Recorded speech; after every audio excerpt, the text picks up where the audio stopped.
Welcome back to another High Times news hit. I'm Mike Hughes. Late last month, the DEA and local law enforcement executed 24 warrants and took down over a dozen suspects in 2 garden supply stores in an effort to break up a pot-growing ring in the Seattle area.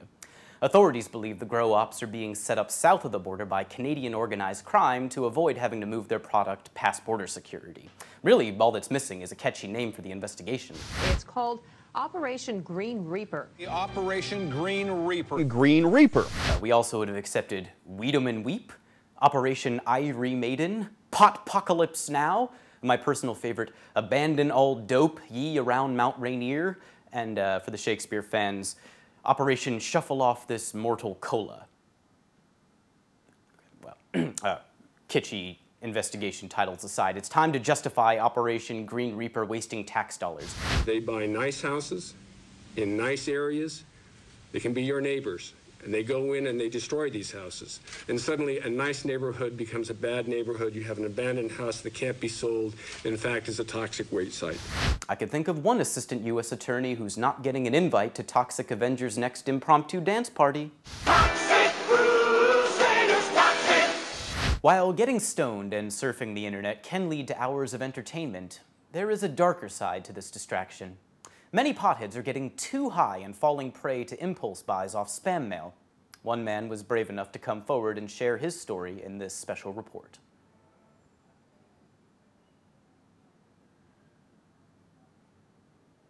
Well, I had seen the ads on the TV. One day I got home from work and just got baked out of my goddamn skull.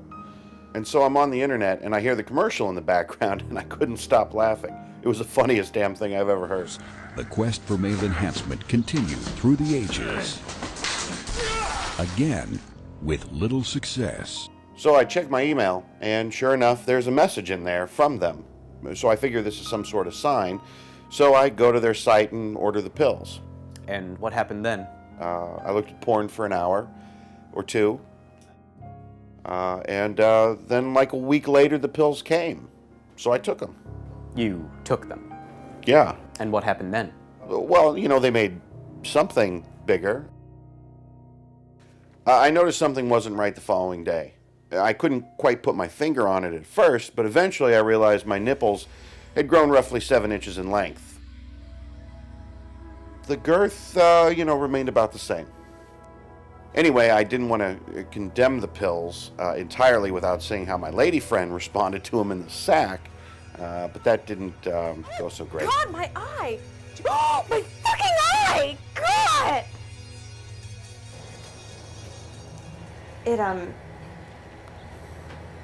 didn't help out very much in the bedroom. After blinding my fiance and quitting my job at the dairy farm after things got weird, I became desperate. Desperate? Desperate.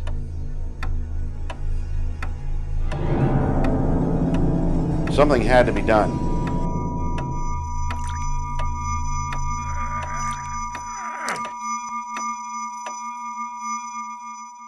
Since then, things have gotten better.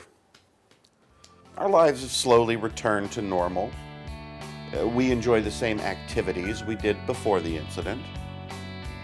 Overall, I've learned from this experience. What did you learn? Pills didn't work. Pills didn't work.